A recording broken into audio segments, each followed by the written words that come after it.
élire un nouveau président à la tête de l'État. Les résultats proclamés par la Cour constitutionnelle ont donné le duo Talon-Talata gagnant à plus de 86%.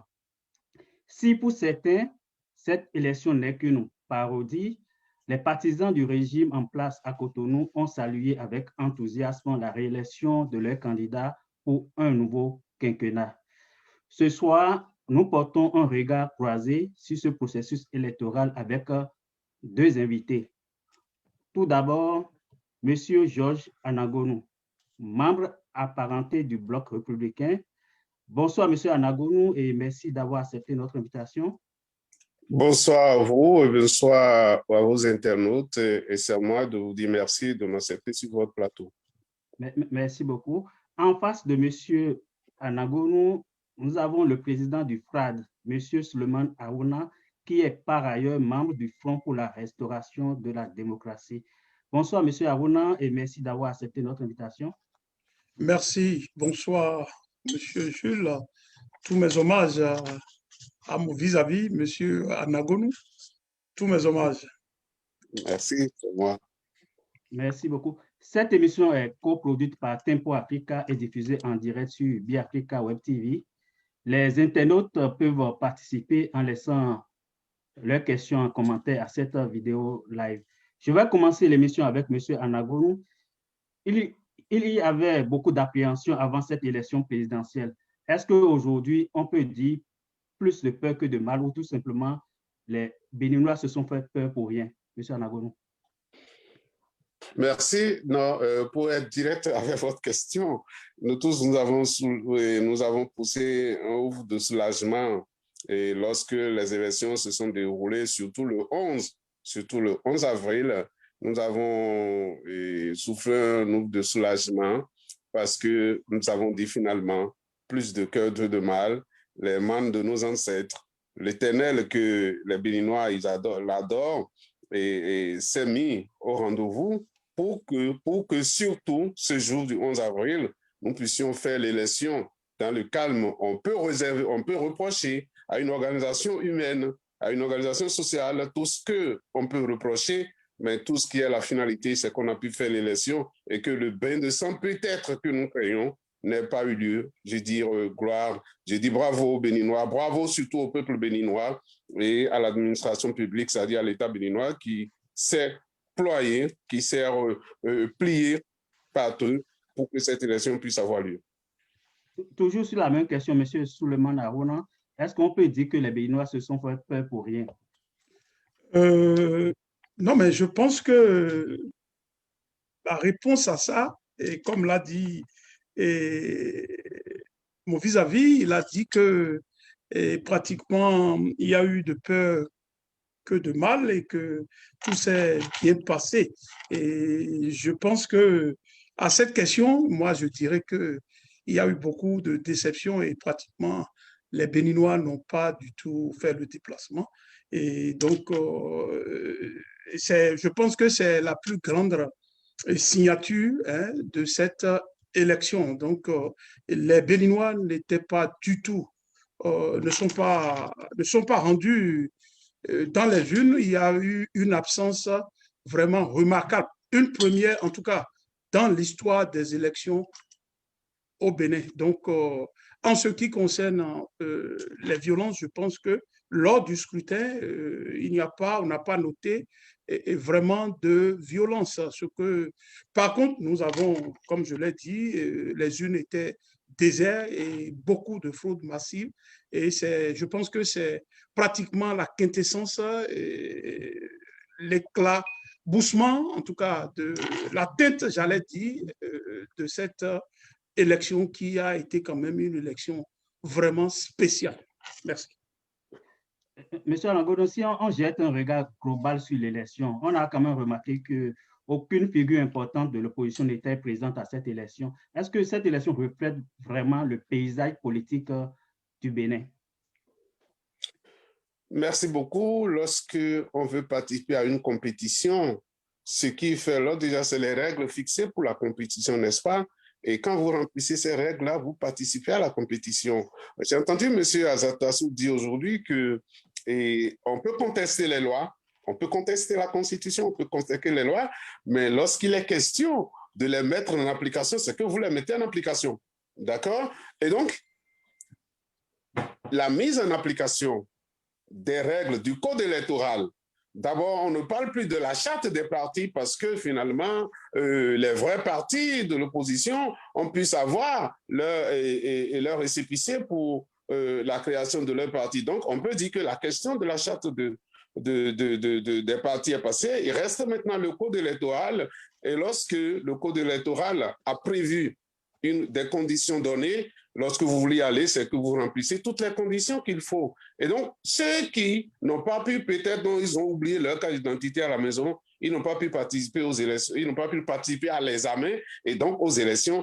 Et c'est vraiment dommage pour ceux-là qu'ils n'aient pas eu la possibilité de participer aux élections. Mais moi, vous savez, si vous me connaissez, j'ai toujours dit que ce que j'aurais voulu, c'est que ces élections soient vraiment disputées et que celui qui s'en sort, celui qui a élu finalement notre président saura que eh bien, le peuple béninois ne donne pas facilement son autorisation, son accord pour que quelqu'un puisse le diriger. Donc voilà, quand on parle, on dit les grandes figures de l'opposition n'ont pas participé aux élections. Oui, parce que quelle était leur démarche au départ?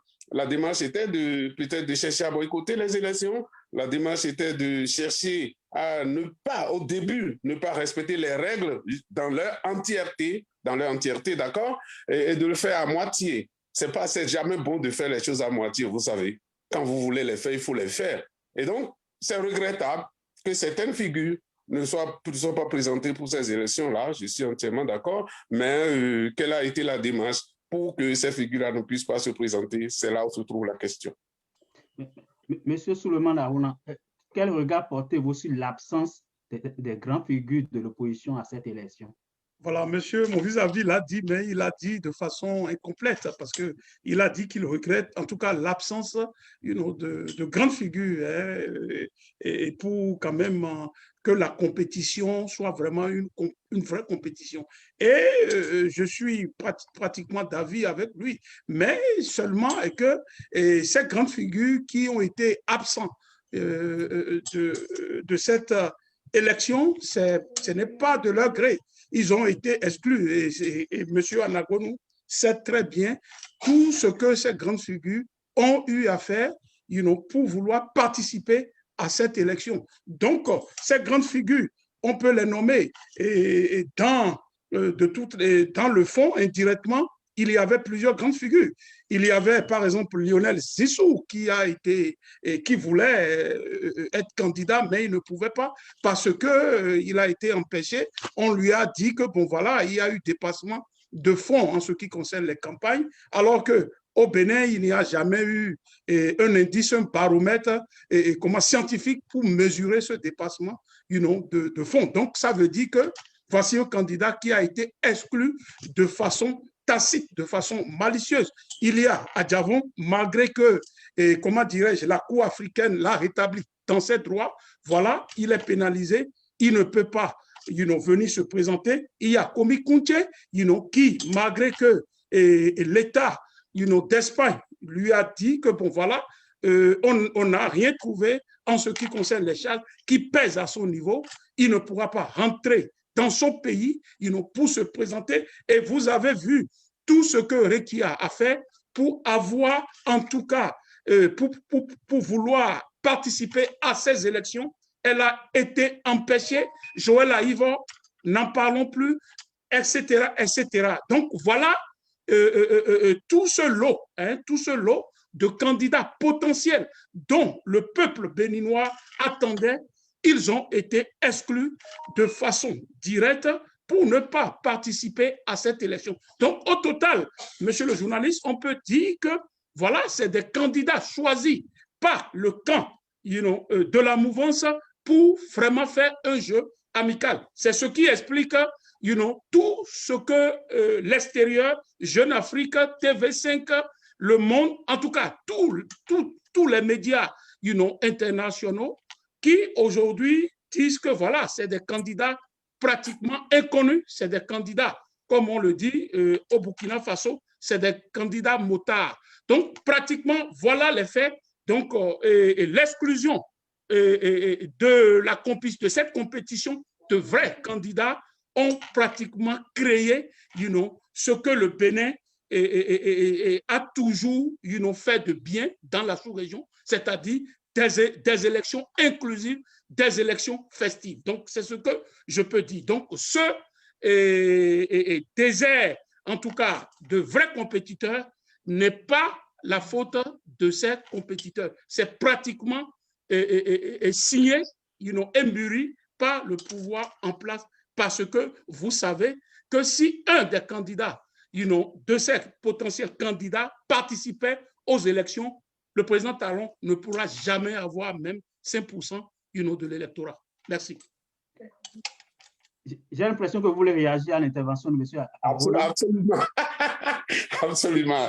Oui, allez-y, vous avez la parole, monsieur. Les internautes m'excusent quand je souris comme ça. Ce n'est pas du cynisme, mais ce que je dis. Vous savez, il faut parfois qu'on évolue dans le débat et qu'on atteigne certaines étapes du débat. Revenir sur ceux qui sont en exil, ceux qui ne sont pas là et qui ne sont pas au pays, et que Didi de M. Suleiman, ils auraient voulu participer aux élections. Et moi, par rapport, je prends le cas de M. Lionel Zinsou. Moi, je n'aime pas commenter les jugements de la justice. Je n'aime pas commenter les décisions de justice pour dire c'est vrai ou c'est faux, parce que la ligne que vous allez suivre chez moi, c'est que je le dis toujours, nous sommes des agents de l'État béninois, et ce que l'État nous a confié comme mission, c'est ça que nous devons faire. Et je ne permettrai jamais à quelqu'un de venir me dire après un régime, c'est le régime qui nous avait obligés à prendre telle décision. Je n'aime pas ça. Je voudrais que l'individu soit responsable de lui-même et qu'il prenne cette décision. Donc,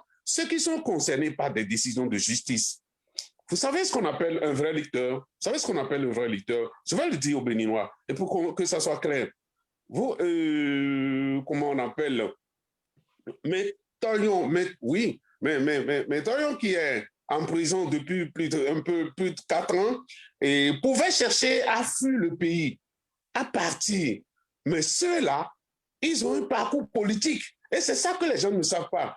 Vous ne voyez pas le communiste fuir. Il attend, il affronte la réalité. Mais Torion n'est pas parti, d'accord? Certains, parce que la justice a claqué les mains, ils ont fui et ils sont partis. Moi, je dirais que ceux-là, j'aurais voulu qu'ils reviennent. Mais ce n'est pas seulement maintenant seul. Regardez Georges Bada. Regardez Georges Bada qui a été maire de Caravi. Mais lorsque le dossier a commencé, il pouvait chercher à fuir aussi. Mais il est resté parce qu'il a dit « je dois affronter mes responsabilités ». Prenez Oussou Guédé. Ils sont restés. Ils ont affronté leurs responsabilités. Donc ceux qui sont partis, ne venons pas excuser aujourd'hui pour dire « c'est parce que la loi est exclusive qu'ils ne sont pas venus ». Laissons ce débat-là. Moi, je suis d'accord que lorsqu'un régime arrive, certains pour éviter d'avoir des tracasseries et tout, ils peuvent partir à l'extérieur.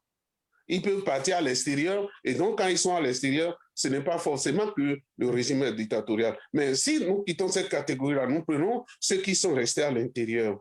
Avant les élections, nous savions que l'opposition contestait la loi électorale. Les différents textes qui existent, l'opposition contestait cela. Moi, j'ai fait un débat avec M. Rogatien Biao sur un plateau. Vous savez ce que M. Rogatien Biao a dit? Si vous le connaissez, c'est un ancien ministre des Affaires étrangères. Oui, je le connais très bien.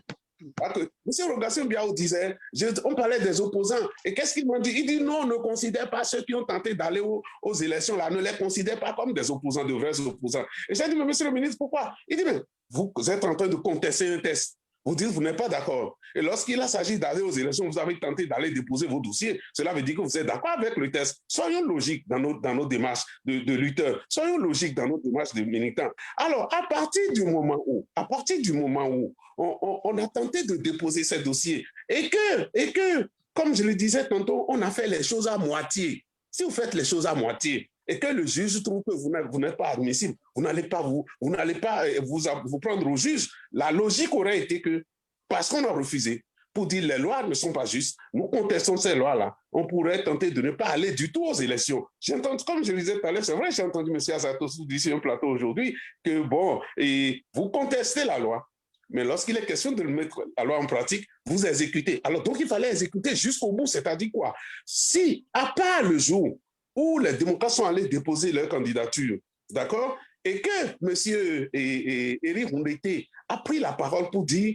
les parrainages, même si on nous les donnait, nous n'allons pas les prendre. C'est ce que M. Rouleté a dit. Et il y avait Mme Ricard Madougou à côté de lui, et que Mme Madougou dit, ah, nous, on a cherché par tous les moyens à avoir le parrainage, on ne l'a pas eu. Il y a quelque chose qui ne va pas. Il y a quelque chose qui ne cloche pas. Le professeur Joël Aïvor a dit tout le temps, je vais exploser. Il a dit tout le temps, je vais exploser et le parrainage. Mais après, il nous a dit, j'ai envoyé des courriers avec dépôt d'huissier pour demander le parrainage. Nous devons être logiques. Nous devons être logiques envers nous. Et moi, je l'ai dit. Moi, j'ai dit pour dire, il fallait seulement suivre les règles qu'il faut, demander honnêtement le parrainage devant tout le peuple béninois, essayer de l'obtenir et ne pas dire et pourquoi c'est Talon qui va choisir ces choses-là. Parce que si c'était demandé de sorte que M. Joël Aïvor, son duo, a eu son parrainage et que Mme Ricard Madougou a eu ses parrainages, est-ce que nous serons là aujourd'hui en train de dire M. Talon a choisi ses adversaires? Nous ne serons pas là en train de dire ça. Je voudrais qu'on soit dans une certaine logique lorsqu'on avance. Moi, je le dis toujours, je ne me mets pas sur un plateau, pour défendre un régime. Je me mets sur un plateau pour analyser les faits. Et je le ferai jusqu'au bout. C'est-à-dire que quoi? Que demain, le régime de Talon peut passer. Les gens me verront encore sur d'autres plateaux parce que je vais être cette analyse-là. Cette analyse qui prend les faits. Socio-anthropologue, je prends les faits, je les analyse. Donc, c'est des faits. Je viens de vous parler des faits. Je n'ai pas parlé de choses là. Je n'ai pas parlé d'opinion, j'ai parlé des faits. C'est-à-dire un groupe qui a dit, ah, parce que la justice veut m'avoir, je vais quitter le pays, je m'en vais. Ça, c'est un choix personnel. Un groupe qui a dit, même si la justice me sait, je cherche, je reste et je vais affronter la justice. Il y a ce groupe-là. Un groupe qui a dit, je conteste la loi électorale, je conteste le code électoral, je conteste le parrainage, mais qui est passé par derrière aller chercher le parrainage, ce n'est pas conséquent envers soi-même. Si on a fini de faire ça, il ne faut pas continuer de dire que la loi est exclusive, on a exclu les gens, on a choisi ce qu'on veut. Moi, je ne voudrais pas qu'on soit resté à ce niveau-là. Il faut qu'on avance dans le débat. Merci beaucoup, monsieur. Si je peux prendre la parole, c'est bon. Oui, vous pouvez aller. Je voulais aussi avoir votre avis sur le fait qu'une partie du Front pour la restauration de la démocratie a participé quand même aux élections. Est-ce que ce n'est pas un peu en contradiction avec les décisions de la Cour africaine des droits de l'homme et du peuple? Non, non, pas du tout, pas du tout. Et je pense que nous allons lever un coin de voile sur cette problématique. Et avant cela, monsieur le journaliste, Mosbizavi a posé, comment dirais-je, a essayé d'aborder la position du douanier diplomate, monsieur Rogatien Biaou. Ce que monsieur Rogatien Biaou a dit est très clair. Il a dit que, en tout cas, ceux qui ont essayé d'éprouver le système, en voulant déposer leur dossier, ne sont pas les seuls opposants. Donc, on ne peut pas les identifier, en tout cas, comme des opposants. Dans l'opposition, il y a l'opposition radicale, il y a l'opposition, en tout cas modérée, il y a plusieurs facettes d'opposition. Donc, M. Rogatien a dit que lui, il parle en tout cas en son nom, et que les autres opposants, ils ont participé à cette élection par stratégie, dans le souci d'éprouver le système. Ça, c'est clair. En ce qui concerne M. Rouleté et Dame Rekia, je l'ai dit sur le plateau de Sika TV, leur stratégie, c'était quand même d'éprouver le système. Et quand M. Rouleté a dit que même si, comment dirais-je, dans la foulée, il a dit que même si on lui donnait, lui, les parrainages, qu'il n'allait pas accepter. Tout ce qu'il voulait, c'est pratiquement, il allait contre la démarche où la mouvance a pratiquement débauché Ironé Agossa. Donc, M. Rouleté, le président Rouleté disait que, en tout cas, que des gens l'ont approché, pour, en tout cas, lui proposer des parrains. Donc, c'est dans ce sens-là que le président Rouleté a parlé pour dire que même si on lui donnait les parrainages, il n'allait pas accepter. Donc, c'est totalement clair. Il faudrait que ça soit clair. C'est pratiquement une réaction face pratiquement à ce qu'on peut appeler de la corruption électorale, de la corruption politique. Donc, il a réagi par rapport à cela. Donc, en ce qui concerne Métoyon, et mon vis-à-vis l'a bien dit qu'il a essayé de classifier, j'allais dire, des opposants, mais ces opposants, dont il parle, Métoyon et d'autres, qui sont vraiment des patriotes que je salue, comment dirais-je, je profite de votre plateforme pour les saluer, c'est des vrais patriotes, mais ceux-là ne sont pas des candidats. Donc, il faudrait que ça soit clair. Ce ne sont pas des candidats. Donc, nous parlons ici de potentiels candidats que le système de la rupture a écarté, sciemment. Et ça, c'est de ça qu'il s'agit. Et nous avons été clairs. Nous avons appelé, le nom de ces potentiels candidats. Maintenant, ajouté à ces potentiels candidats, nous avons vu Joël Aïvo. Maintenant, je suis membre du FRD. Mais et vous me demandez, voilà que le FRD, quand même, a déposé les dossiers. Et la question elle est claire. C'est une stratégie. Mais regardez, dans un système où tout est vicié et le parrainage est pratiquement, il n'y avait plus un autre moyen pour l'opposition. Parce que, vous savez, les critères de ce parrainage, c'est pratiquement les parrains étaient détenus par la mouvance. Donc, dans ce climat, avec la force militaire où toutes les institutions sont déjà à la solde d'une seule personne. Donc, dans ce contexte vicié, mais qu'est-ce que vous voulez que l'opposition fasse? Le seul réflexe de l'opposition, c'est d'éprouver le système. Et c'est pratiquement ce que les Joël Aïvo et les Rekia Madougou ont fait. Aujourd'hui, par cette stratégie, l'histoire leur donne raison.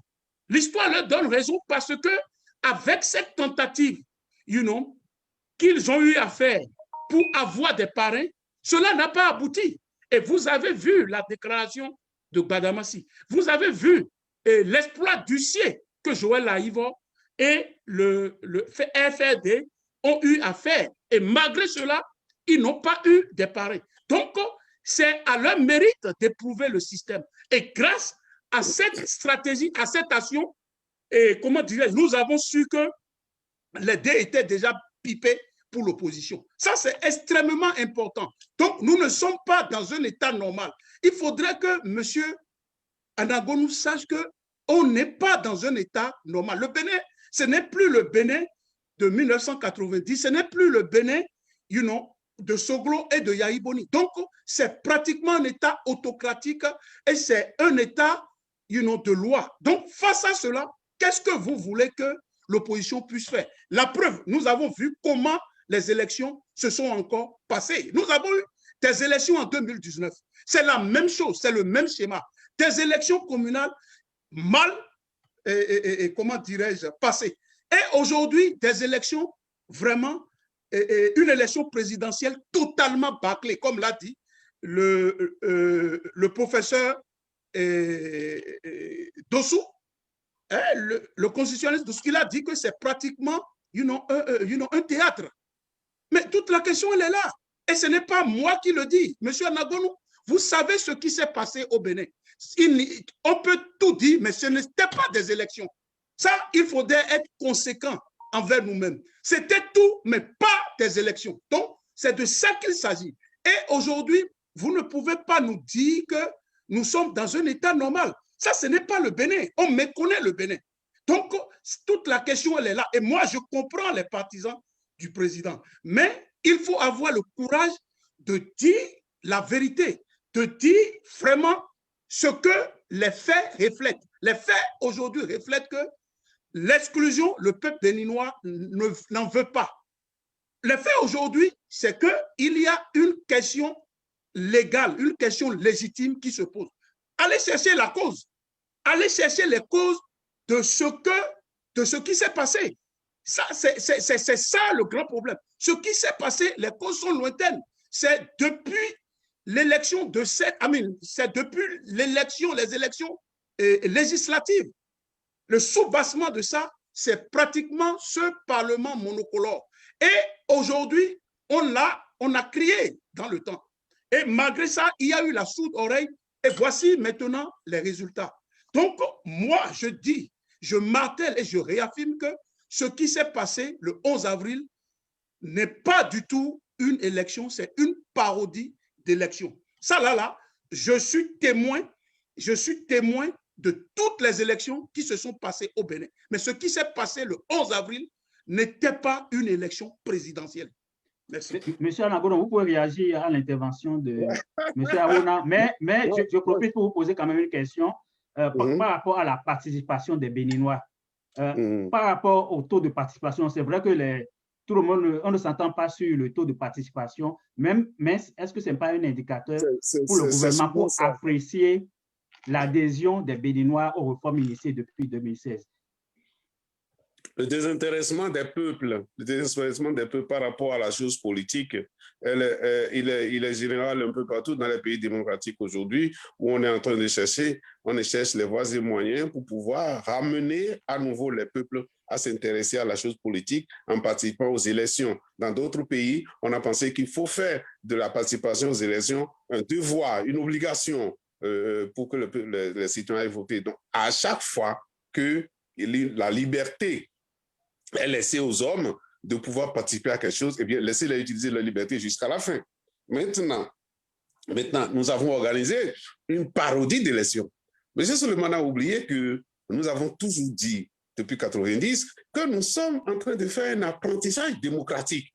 Et à partir de ce moment-là, nous ne pouvons pas dire forcément que ce qui est fait chez nous peut être exactement la même chose qu'on fait en France, peut être exactement la même chose qu'on fait dans d'autres pays. Vous savez, le Sénégal a une tradition démocratique. Mais lorsque le Bénin a été lancé en 90, eh bien, les gens ont fini par pratiquement oublier le Sénégal et on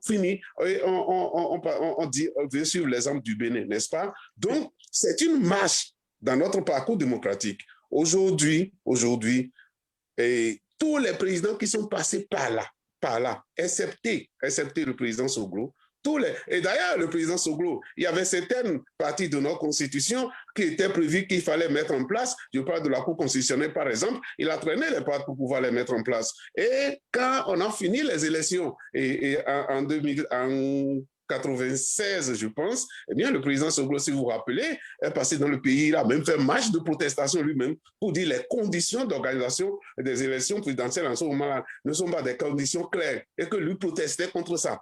Qu'est-ce que je voudrais dire? Les élections ont une histoire dans notre pays. Le président Talon, le duo Talon-Talata, en 2021, vous vous rappelez de leur score? Ils ont eu 1 900 000 et quelques voix, d'accord? Au deuxième tour, en 2016, vous vous rappelez du score de président Soglo? Président Talon, du moins au second tour, il avait eu 2 30 voix. Donc, ça a montré que en matière de participation aux élections et en matière d'expression de la volonté du peuple envers le président Talon, on n'a pas explosé vraiment. Maintenant, par rapport au taux de participation qui fait problème, et c'est ça que j'avais dit dès le départ pour dire, écoutez, dans les pays développés aussi aujourd'hui, les élections, si on ne fait pas attention, la participation est parfois en dessous de 40%. Et pourtant ces élections-là sont valides. Si nous savons que les opposants ont appelé tout le temps à boycotter les élections, à ne pas aller à ces élections-là, même presque à la veille, ces appels ont eu lieu, et que ce taux-là, ce minimum, s'est déplacé pour aller aux élections, c'est aussi démocratique que ceux qui ont refusé d'aller ne peuvent pas contester le score de ceux qui y sont allés. Vous voyez, je ne sais pas si vous comprenez ce que je veux dire. C'est aussi démocratique que cela. Ceux qui ne veulent pas y aller, ils vont aller. Mais maintenant, M. Souleymane parlait, il cite les gens et tout. Il dit, on a utilisé une stratégie. Mais voilà, venons-en. Vous avez utilisé une stratégie. Mais une stratégie, c'est 2 options. Ça passe ou ça casse. Une stratégie. Ça vous réussit ou vous échouez. La stratégie qui a consisté à dire publiquement devant les gens, ne voulons pas de parrainage. Et à aller en sous-bassement pour aller chercher derrière la porte le parrainage, cette stratégie-là, on peut au moins reconnaître ça aujourd'hui, elle a échoué. Elle a échoué. Si vous voulez, le parrainage appartient à des gens, vous avez dit, aux gens de la mouvance. Si vous voulez quelque chose de quelqu'un, qu'est-ce que vous faites? Vous allez vers lui. Vous ne lui déposez pas un courrier par voie d'huissier. Il peut refuser. Et même lorsqu'on parle des déclarations de certains députés, est-ce qu'on va en vouloir à un parti de vouloir s'organiser?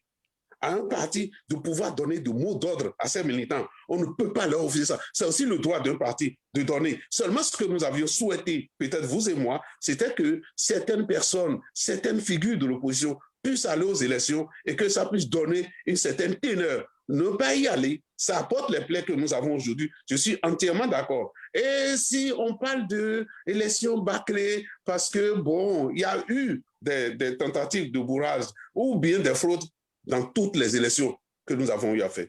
Dans toutes les élections que nous avons eu à organiser jusqu'ici, parfois il y a des endroits où on parle de bourrage d'urnes et ça amène l'institution arbitre à annuler parfois des élections. Donc ce n'est pas la première fois. Est-ce que cette fois-ci ça a été tout? Moi j'ai déjà dit qu'il revient à la justice. Il revient à la justice. Je ne nie pas qu'il y ait eu des tentatives de fraude ou bourrage d'urne ou de fraude. Je ne lis jamais cela. Moi, je suis comme ça dans ma vie. Ce qui appartient à la justice, il revient à la justice de faire la part des choses pour aussi libérer les citoyens. Il revient à la justice de prendre aujourd'hui les images qui circulent, les déclarations qui circulent et d'analyser et de dire, bon, voilà, tel ont fauté à tel niveau et qu'il faudra les sanctionner. Donc, ça, c'est clair. Et qu'est-ce qui dit que, voilà, ça peut étonner qu'on puisse dire les gens qui sont en train de frauder, les gens qui sont en train de frauder, se font filmer, quand même.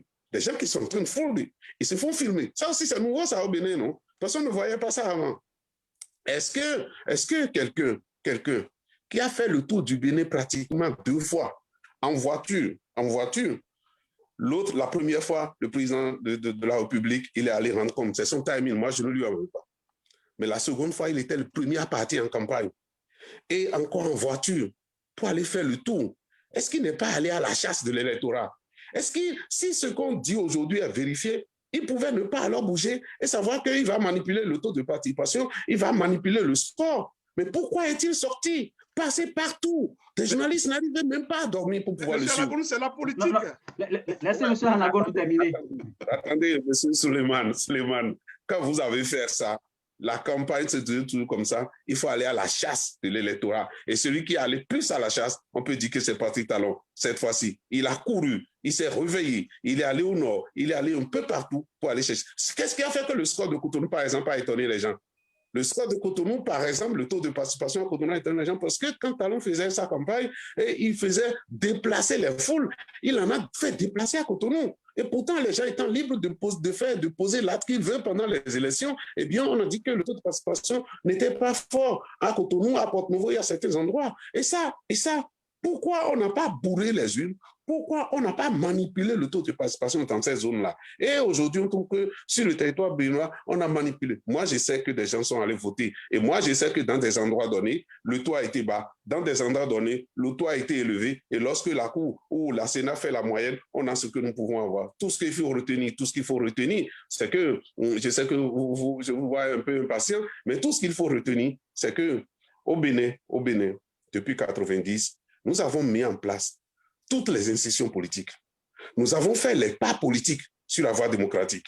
Et moi, je l'ai dit ici et à Paris, avec mes amis, quand on discutait en 2006, en 2005-2006, pour savoir à qui il faut accorder, qui il faut soutenir pendant les candidats qui venaient.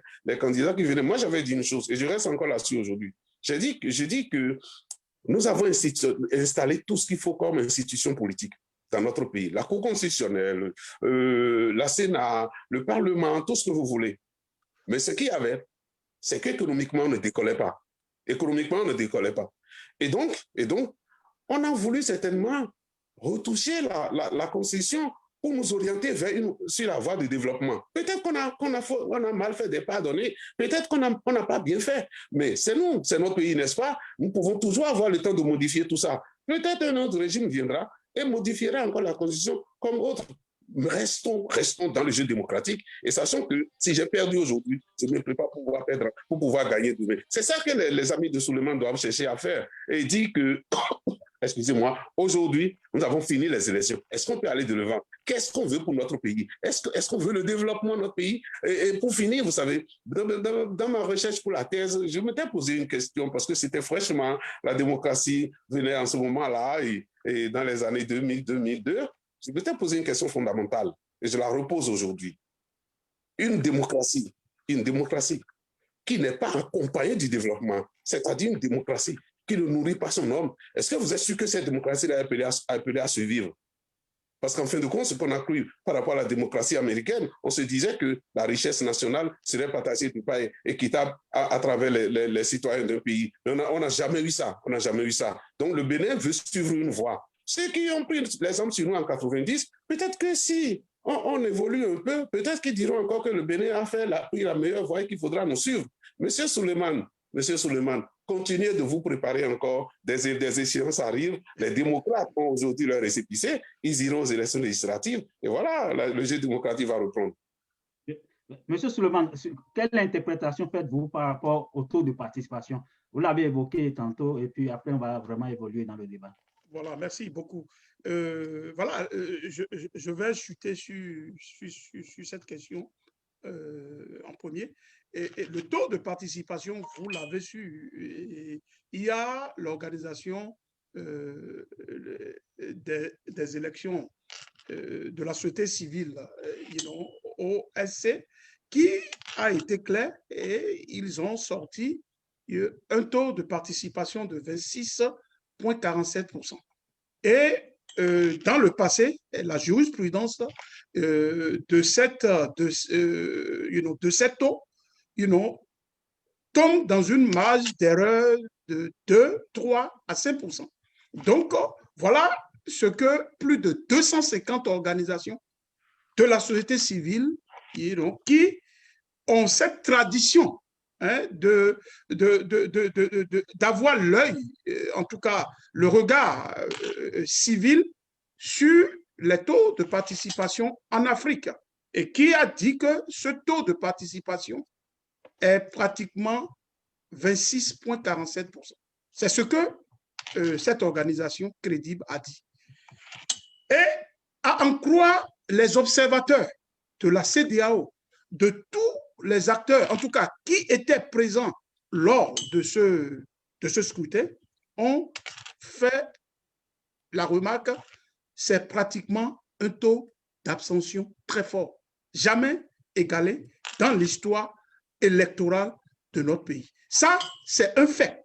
Donc, brutalement, nous voyons la Sénat qui sort un taux de 50,17 et qui a été rejoint confirmé et dévancé par la Cour constitutionnelle de 50,63. Donc, tout le monde était étonné. Tout le monde était pratiquement abasourdi. Et même ici aux États-Unis, comment dirais-je, les Américains n'en croyaient pas. Donc, il y a un problème. Vous voyez la dichotomie, en ce qui concerne le pourcentage, mais c'est criard. Donc, il y a déjà un problème. Il y a déjà un problème en ce qui concerne ces chiffres. Moi, particulièrement, depuis ma position, je surveillais pratiquement ces élections.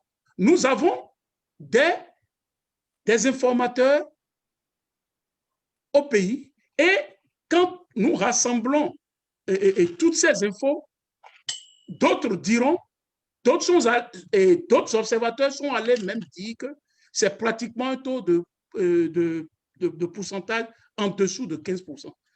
Donc, voilà, mais nous n'avons pas voulu se lier pratiquement à des organisations qui ne sont pas reconnues dans le passé. Monsieur Souleymane, vous voyez des différents taux que vous donnez provenant de différentes structures. Vous prenez quoi finalement dedans? Mais c'est justement, c'est pour ne pas... C'est moins de 15, c'est 10, c'est très bien dit, mais c'est pour ne pas se fier à cela que la seule entité crédible qui l'a fait de par le passé, qui est les organisations de la société civile, nous avons cru à ce taux qui est de 26,47%. Donc, monsieur le journaliste, nous ne croyons pas à ce taux que la Sénat a avancé. Et vous savez toute la crédibilité de cette Sénat. Donc, il y a un problème. Et maintenant, quand nous voyons le résultat de la Cour constitutionnelle avec ces fraudes massives, ces fraudes massives où des députés, ont avoué qu'ils ont voté plusieurs fois, où il y a eu des chefs d'arrondissement qui s'étaient révélés en experts, pour estampiller, des bulletins, où nous avons vu des bourrages d'urnes, mais ça dit, mais on se dit que la Cour constitutionnelle, devait en principe invalider, ces votes. Mais à la grande surprise, la Cour constitutionnelle a confirmé, a dévancé ce que la Sénat a dit. Ça pose un problème majeur. Ça pose un problème de crédibilité, et ça pose un problème d'image, du pays. Ça pose un problème dans la mesure où ce Bénin, moi, j'ai fait la prison en 1990. J'ai fait la prison et j'ai fait la même cellule que Luc Tokodia, au camp PLM. Donc, nous sommes pratiquement, nous pouvons parler parce que nous nous sommes sacrifiés pour cette démocratie. Et quand nous voyons des choses comme ça dans notre pays, mais on se dit que ce n'est pas possible. Ce n'est pas le Bénin.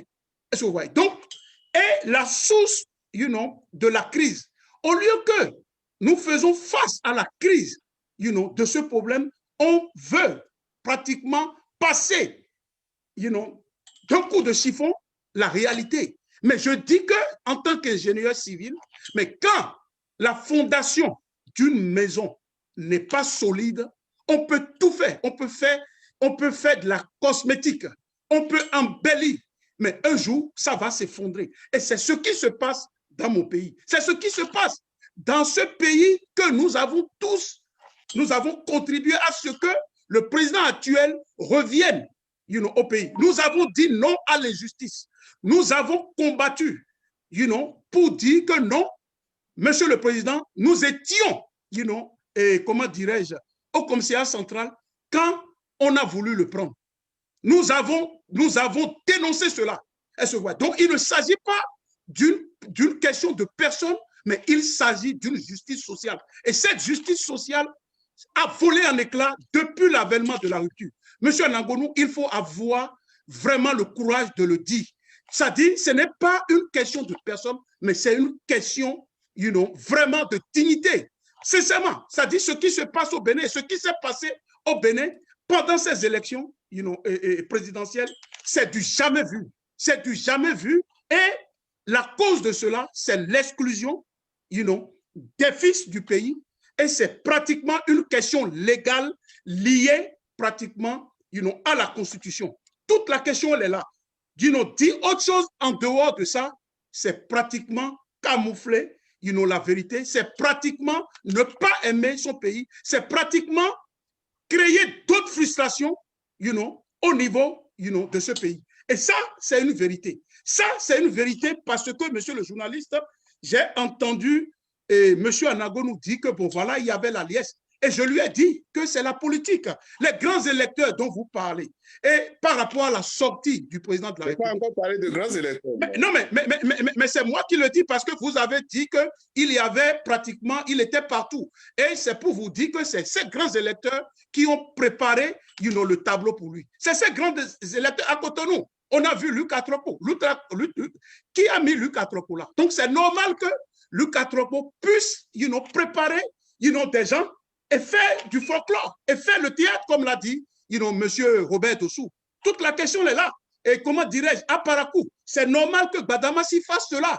Mais on sait comment les élections se passent. On sait comment la campagne se passe. Et c'est pour dire que c'est ça que le peuple a dit. Le peuple a dit, nous pouvons venir acclamer le président, mais nous allons lui donner un carton rouge. Et c'est ce carton rouge-là qui s'explique par ce taux faible que nous avons enregistré. Toute la question est là. Si effectivement cette ferveur que vous êtes en train de dire, cette réédition de compte où nous avons vu des Béninois pratiquement en train d'acclamer le président, s'il y avait cette ferveur allait se manifester lors du scrutin. Et quand vous me dites que pratiquement des opposants ont appelé à boycotter, si ces opposants ont appelé à boycotter et il y a eu un taux d'abstention, ça veut dire que c'est la majorité. Ça veut dire que la force et la majorité appartient à l'opposition. Ce qui a été le cas depuis 2019, lors des élections législatives. C'est ça le problème. Donc, pourquoi depuis 5 ans, ce régime n'a jamais fait des élections, festives. Pourquoi? Il y a un problème. Donc, il faudrait vraiment se remettre en cause.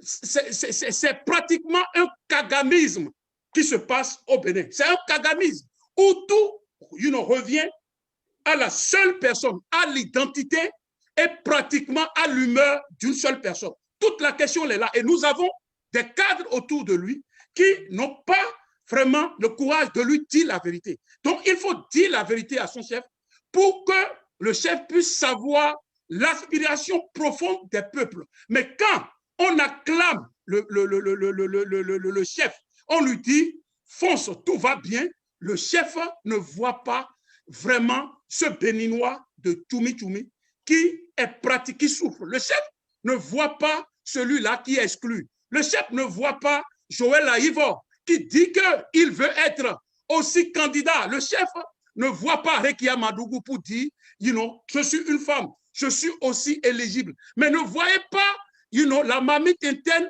des autres. On peut parachuter Madougou, on peut faire ça, mais c'est leur problème. Est-ce que vous voyez? Oundété peut faire des erreurs, peut faire des jérémiades, mais ce n'est pas là le problème. Le problème, tout ce que nous disons, il faut ouvrir les élections pour que tout le monde participe aux élections. Si cela a été fait et le président de la République gagne les élections, mais il aura cette légitimité.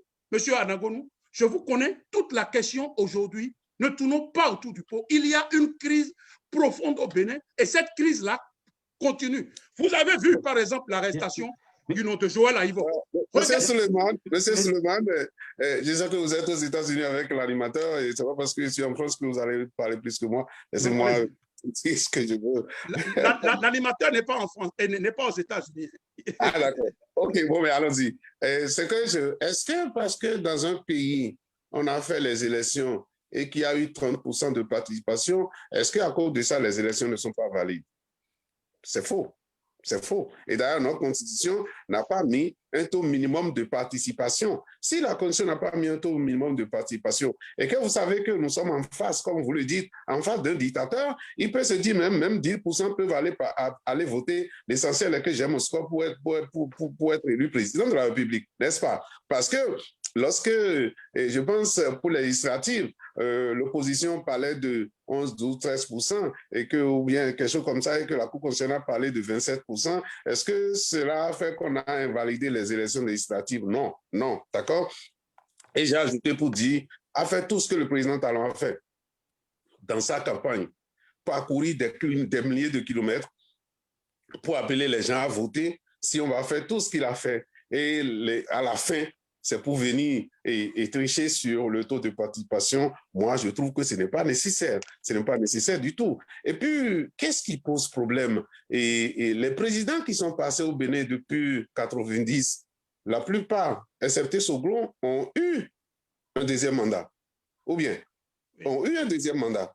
Donc, ce que Talon fait aujourd'hui n'est pas nouveau dans notre République. Qu'un président qui est là demande un deuxième mandat, puisque la Constitution lui permet de faire ça, et on ne peut pas. Ce n'est pas ça qui est le problème. Nous acceptons de discuter de tout ce dont vous et moi nous discutons ici pour être sûr que nous allons garantir un lendemain meilleur à notre démocratie, que nous allons garantir un lendemain meilleur à notre... Et je ne sais pas si vous êtes retourné au Bénin en ces derniers temps-ci, et je n'aime pas trop, et c'est là-dessus, pourtant c'est vrai, et vous êtes dans ce pays, vous voyez les opposants de M. Talon, vous voyez les opposants de Talon aujourd'hui, c'est pratiquement les gens qui ont animé le régime passé. C'est-à-dire, c'est pratiquement les partisans du président Yaïbouni. Ces partisans-là, vous savez, on a fait plus de 40 milliards à Maria Greta, on n'a jamais produit un kilowattheure. Quand le régime actuel est venu, ce régime-là a remboursé ces 40 milliards-là d'abord et a encore investi 40 milliards pour qu'on puisse produire de l'électricité. L'électricité, c'est ce qui touche à la vie de tous les Béninois. Vous en êtes conscient, n'est-ce pas? Et donc, un régime qui fait ça. J'ai entendu le ministre des Finances dire, au niveau de l'université, nous avons détecté près de 3000 faux boursiers. Ces 3000 faux boursiers-là, le régime président a fait tout le temps avec. Ça ne lui a rien dit. Et on dit, ça là que nous avons fait nous permet aujourd'hui d'avoir une économie de 7 milliards pour alimenter les cantines scolaires. Je sais ce que vaut la cantine scolaire dans mon village. Et je sais que Souleymane aussi, c'est ça. En matière d'histoire politique de chacun, en matière de ligne politique de chacun, Monsieur Souleymane, je vous félicite. Je sais que nous avions pris, quand on était à l'université, quand on était au collège, on prenait l'exemple sur nos aînés, les Luc Togbaja, les Thérèse Ouaoua, et nous étions dit que nous allons porter haut leur flambeau. Ça fait que quand nous sommes venus à l'université, en 90, les étudiants étaient venus pratiquement les défenseurs de la démocratie. Et à ce titre, j'ai été dirigeant du mouvement étudiant de ma première année à ma 4e année. Tout le temps. Et donc, je suis resté devant des mouvements tout le temps. Vous pensez que j'aurais fait tout ça? J'aurais fait tout ça pour accepter aujourd'hui que mon pays navigue dans la dictature?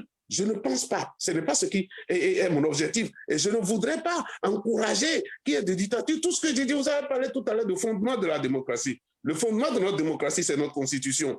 Et notre constitution, elle est encore là. Certainement qu'on a essayé de rebadigeonner. On a essayé parce que ce qui s'est passé, c'est la jalousie des Béninois par rapport à la constitution de 90, à voir ce que nous avons vécu pendant 17 ans, afin que nous étions liés à cette constitution. On ne voulait pas que quelqu'un touche, mais une constitution ne peut pas être statique. Elle doit évoluer. Donc, celui qui a trouvé les moyens, ceux qui ont trouvé les moyens de pouvoir le modifier, parce que tout le monde a tenté. Les tentatives sont venues tout le temps. Mais ceux qui ont trouvé les moyens d'en arriver à cette modification-là, eh bien, c'est aujourd'hui le président Talon. Et comme on le dit souvent, au moment où on a voté ces lois-là et tout, la plupart des lois et tout, l'opposition était encore au Parlement. Ce n'était pas un Parlement monocolore en ce moment-là. Et les lois ont été votées. Même si vous êtes dans un Parlement, que vous soyez opposé ou pas, mais quand la loi est votée, on dit c'est votre Parlement qui a voté, n'est-ce pas? Tout cela était là quand les lois ont été votées. Mais ce que moi je dis aujourd'hui, je dis, une constitution est là, une charte des partis est là, un code électoral est là. Peut-être que c'est mal fait cette loi-là, mais qu'est-ce que nous devons faire pour assurer le lendemain, pour assurer la survie de notre État? C'est que nous devons les respecter. Nous devons les respecter tout en continuant à chercher les voies et moyens pour corriger les erreurs qu'il y a. Il y a toujours des erreurs, M. Souleymane. Je considère que le président Talon et son régime, ils font des erreurs. Je suis entièrement d'accord. Ce sont des hommes, ils peuvent faire des erreurs. Mais qu'est-ce que nous cherchons? Et qu'est-ce qu'il fait aujourd'hui que parfois on se dit, mais comment je vais faire? Moi, je vous dis une petite chose. Moi, de la sécurité routière, de ma position, dans la sécurité routière au Bénin, ça fait que je voyage beaucoup. Hein. C'est vrai, il faut le dire, parce que la sécurité routière est devenue une priorité des Nations Unies. Ça fait qu'on a tellement de tables rondes pour pouvoir réfléchir autour de la chose.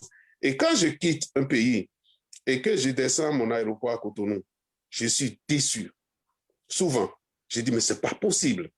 Mais regardez les Togolais à côté. Vous êtes retourné à Cotonou ces temps-ci. Vous allez méconnaître notre aéroport. Cette volonté-là, le président, vous l'avez dit, Maître Robert Dossou même l'a dit, je suis content qu'on puisse faire des voies bituminées et que je passe là-dessus. Je suis entièrement d'accord. Qu'on puisse améliorer la ville, qu'on puisse améliorer l'aéroport. Souvent, on ne fait pas des omelettes sans casser les œufs. Pendant que vous êtes en train de faire ça, peut-être que sur le plan politique, peut-être que sur le plan des règles, vous avez fait des erreurs. C'est ce que moi je dis pour dire, regardons vers l'avant. Qu'est-ce que nous devons faire aujourd'hui? Le président Talon, donc comme tous les présidents qui l'ont précédé, excepté le président Nicéphore Soglo, a un deuxième mandat, n'est-ce pas? Et notre constitution est claire là-dessus. Moi, je disais quelque chose, je vais vous dire. Ce qui est de notre responsabilité, nous autres cadres et tout, à la fin du mandat du président Yahibouni, même des intellectuels, des cadres de mon pays, se disaient qu'on est sûr, il ne va pas laisser le pouvoir, il va rester là. Et je leur posais la question de dire, mais il va rester là, après son deuxième mandat. Et vous allez faire quoi? Vous allez voter en tant que cadre, en tant que dirigeant de ce pays-là, vous allez voter pour qu'il fasse ça. Qu'est-ce que je voudrais dire?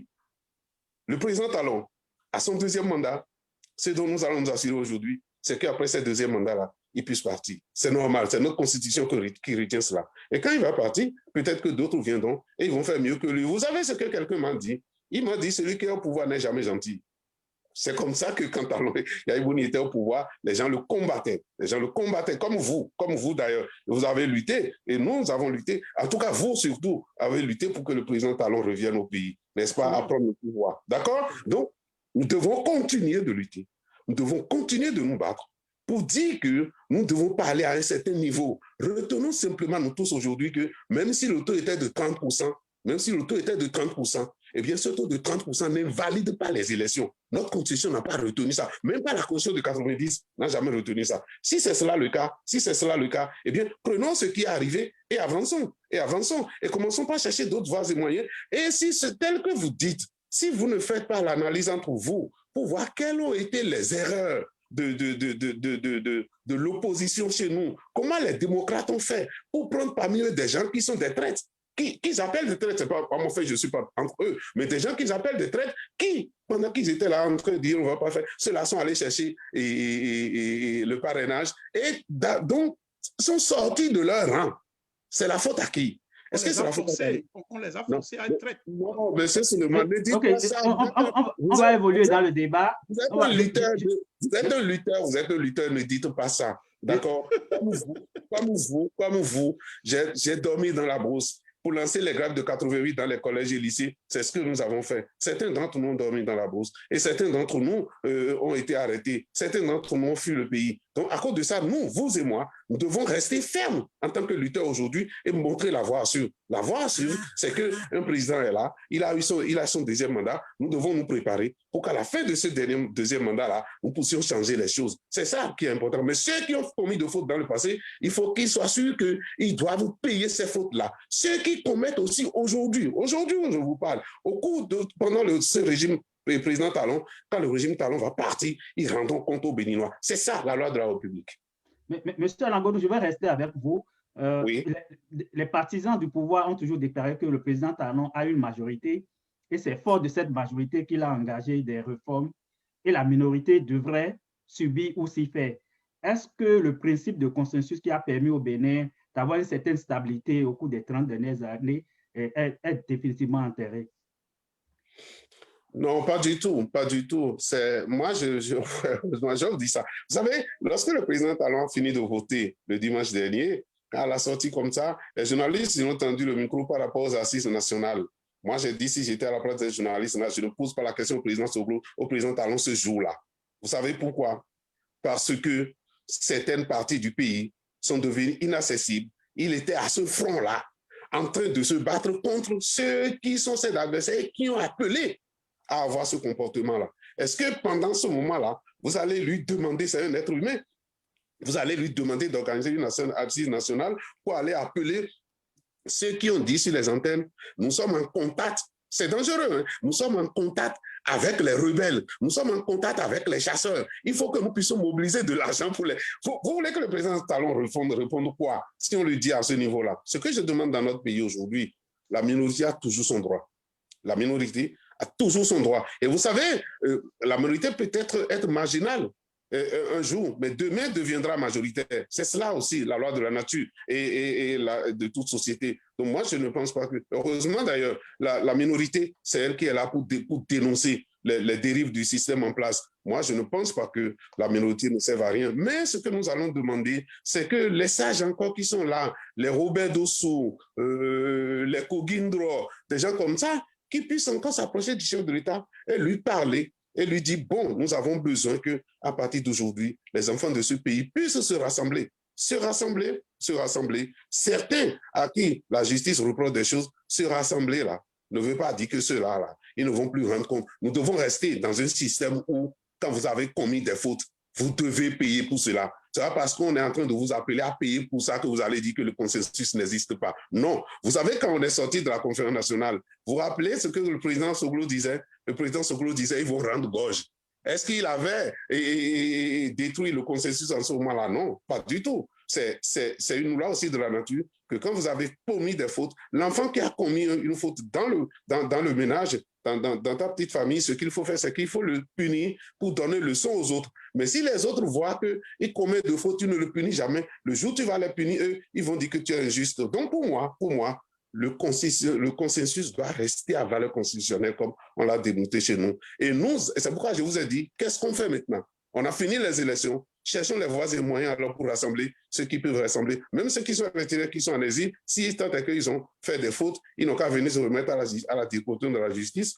Et même si on les enferme, c'est quoi ça fait? Vous payez votre dette à la nature, vous payez votre dette à la société lorsque vous êtes en prison. Et qui est-ce qui est fier? Celui qui fait ses dettes, il est tellement content de lui-même. Donc allons-y, le consensus doit rester. sur la question, M. Anagoro vient d'évoquer la déclaration de Patrice Talon après son vote sur la question des assises nationales. Quelle appréciation vous faites de cette déclaration, M. Souleymane Arona? Oui, c'est que je suis d'accord et je partage le point de vue en ce qui concerne le consensus, le principe du consensus que nous avons érigé comme principe à valeur constitutionnelle. Ça, je pense que c'est extrêmement important. Mais ce qui m'a tiqué par rapport, après les élections, en ce qui concerne le président de la République, c'est quoi? C'est que voilà, le président de la République a visité les militaires qui sont blessés. Et ces militaires, nous leur rendons hommage. Mais dans le même temps, il y a eu des morts. Et ces morts, c'est pratiquement des Béninois. Il n'est pas président d'une partie du Bénin. Il est président des Béninois, de tous les Béninois. Donc, il y a eu des morts. Regardez cette pauvre dame qui a été pratiquement criblée de balles. Hein? Et la même chose qui s'est passée en 2019, c'est cela. On ne voit pas le président comme père de la nation. Je vois. Donc, il y a un problème. Je vois. Il y a un problème. Et si nous voulons maintenir ce principe de consensus, qui, en tout cas, nous a toujours illustre le peuple béninois. Donc, c'est qu'en rendant visite aux soldats, le président devrait aussi rendre visite à ses victimes. Et quand on lui a posé la question, il a seulement planché sur le côté des soldats. Donc, il y a déjà un problème. Il y a déjà pratiquement une classe de Béninois qui se sent frustrée. Parce que, en bon père de famille, il devait prendre de la hauteur. Et cette hauteur, on ne l'a pas vue chez le père de la nation. Ça, c'est un premier point. Ça met un peu en branle le principe de consensus. Ça, c'est extrêmement important. Et je pense que monsieur mon vis-à-vis l'a bien dit que c'est un principe cher. Et c'est un principe sacro-saint qu'il faut préserver, à tout moment. Et c'est ça, pratiquement, qui illustre nous, les Béninois. Donc, en ce qui concerne les assises nationales, c'est inévitable, mais est-ce que le timing que l'opposition voulait avant comment dirais-je, les élections, le timing de ces assises devrait être avant les élections pour quand même arrêter ce qui s'est passé, pour que les Béninois, tous les Béninois, se sentent vraiment fiers. Pour que ces élections, n'oubliez pas, le président Patrice Talon a dit qu'il veut que ces élections soient des élections festives et que vraiment au soir du 6 avril, il sera pratiquement pris. Il sera pratiquement, c'est-à-dire c'est pratiquement la totale en ce qui concerne sa performance. Donc, ça, c'est un problème extrêmement important.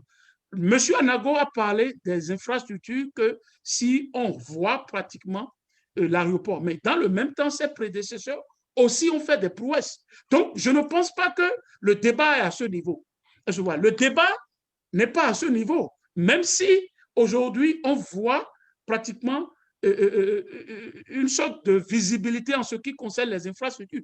Mais, comme l'a dit Kémy Seba aujourd'hui, et le social, mais tout ça, et le social, mais et la démocratie. Où sont les droits de l'homme? Où sont les acquis, démocratiquement acquis lors de la conférence des forces vives de la nation? Toute la question, elle est là. Donc, cette méthode, ce kagamisme que le président est en train d'imposer au peuple béninois, inhibe plusieurs actions. C'est ça le problème. Et le dualisme en ce qui concerne le développement, mais il y a un dualisme développement-démocratie, droits de l'homme. Le peuple ne se retrouve pas. Il y a un sérieux problème de liberté. C'est de ça qu'il s'agit. Et c'est peut-être ça. C'est cette méthode qui a fait oublier, peut-être à dessein, les réalisations dont parle mon vis-à-vis. Est-ce que vous voyez? Donc, le peuple ne se retrouve pas dans cette méthode.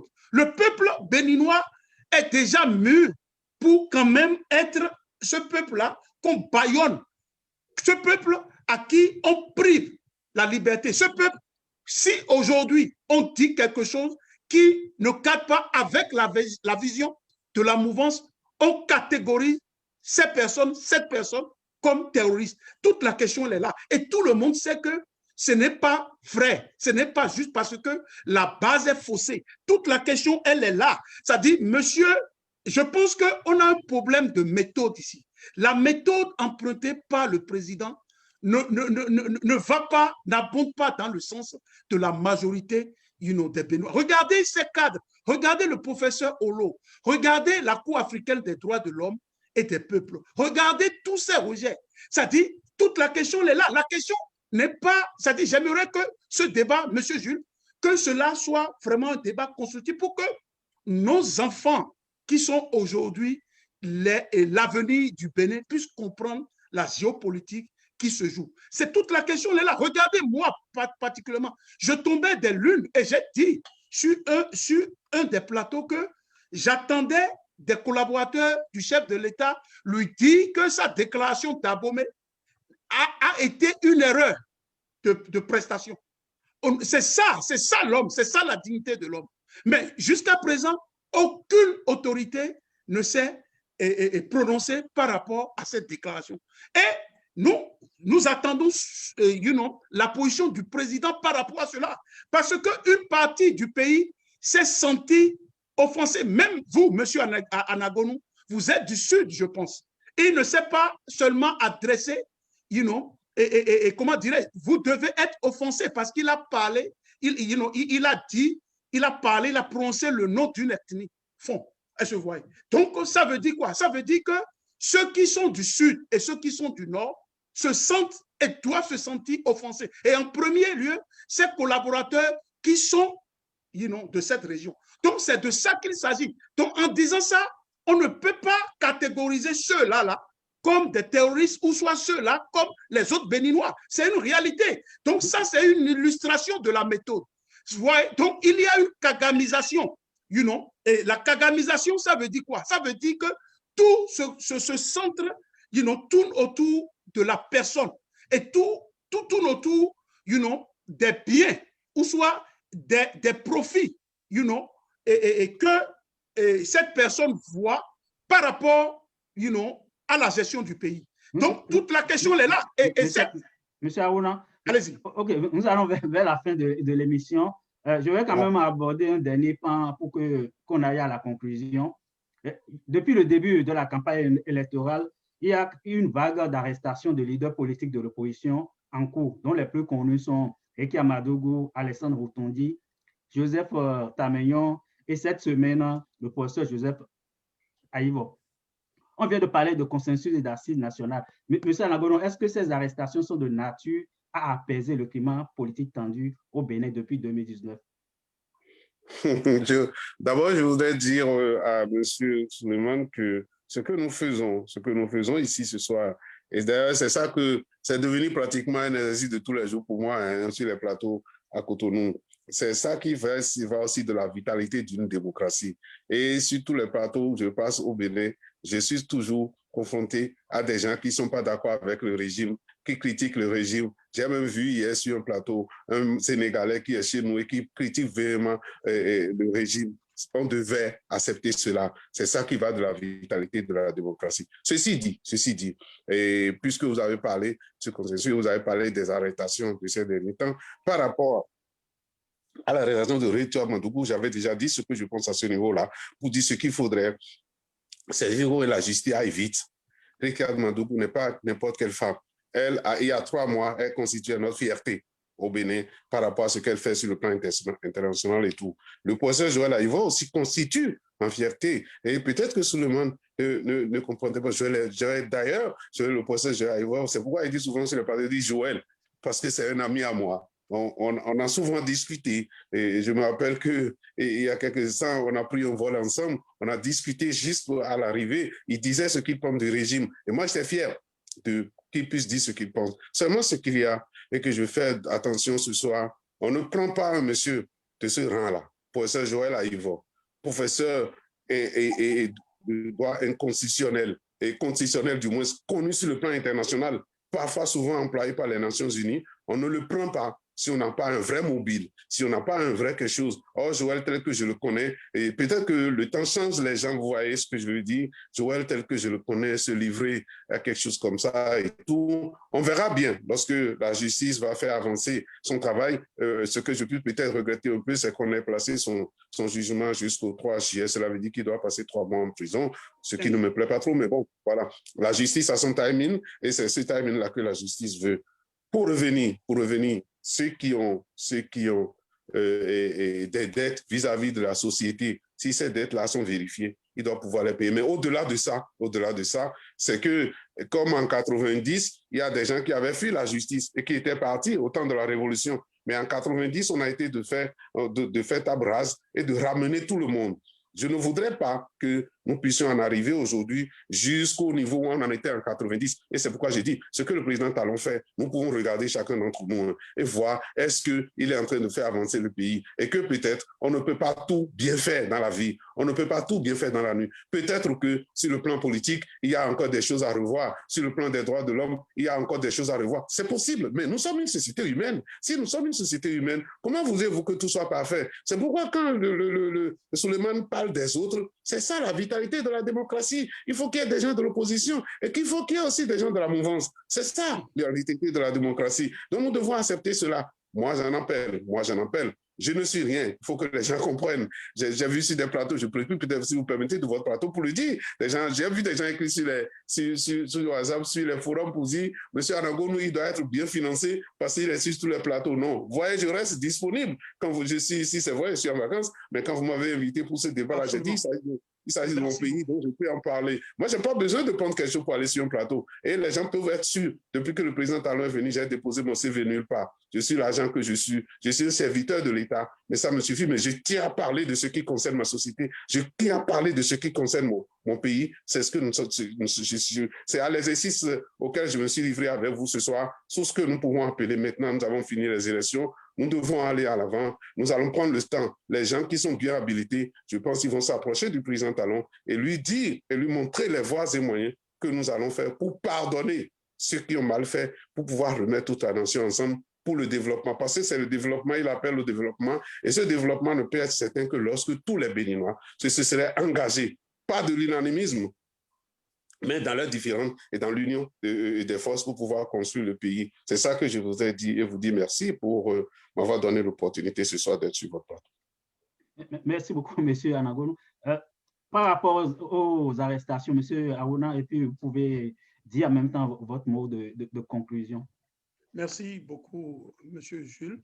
Et je déplore vraiment l'arrestation et la dernière arrestation, en particulier du constitutionnaliste Joël Aïvo. C'est pratiquement, je tombais des lunes. Je tombais des lunes parce que si vous avez suivi la campagne, moi, M. Aouna, M. Joël Aïvo, que je connais très bien, que je respecte, n'a même pas mouillé le maillot sur le terrain, comme les autres qui ont été même incarcérés. Donc, je tombais des nuits quand Joël Aïvo a été arrêté et à en croire les faits, les conditions dans lesquelles on a arrêté Joël Aïvo sur un pont avec des gens cagoulés. Donc, c'est toujours le même scénario de Hollywood. Donc, on se dit, en premier ressort, on dit que, mais à en croire ses avocats, mais on dit, mais pourquoi il articule, 5 ans, c'est 5 ans. Donc, après, de la charge, je pense, du terrorisme, on en vient à la charge d'atteinte contre la sûreté d'État et de blanchissement d'argent. Donc, il y a un problème. Il y a un problème. Moi, particulièrement, je ne crois pas. Je ne crois pas et je dis, et ce n'est pas une précipitation, ça, l'arrestation de Joël Aïvo rejoint l'arrestation de Rekia Madougou et rejoint l'arrestation du ministre Boutondi de Taméon et tous les autres. Donc, au finish, c'est des arrestations politiques. C'est des acharnements politiques.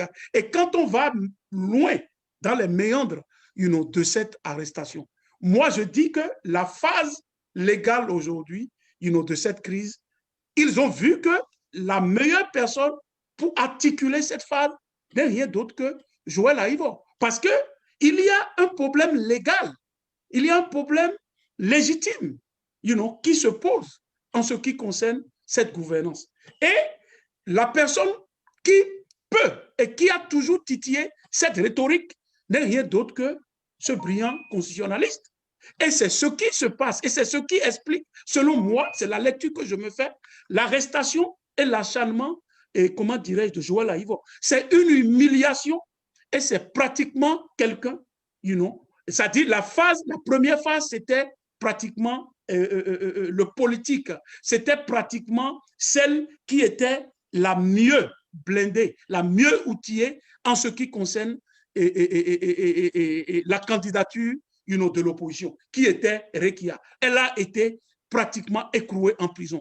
Maintenant, la phase légale qui est, en tout cas, qui revient de main de maître à ce brillant constitutionnaliste qu'est Joël Aïvo, aujourd'hui, on lui refuse la liberté, on le prive de liberté, et c'est aujourd'hui mon ami, mon frère Joël, qui est vu comme un blanchisseur d'argent, qui est vu comme un mercenaire, qui est vu comme un terroriste. Mais regardez même, vous me le permettez, des amis de la mouvance m'ont dit, Monsieur Aruna, ça, c'est la totale.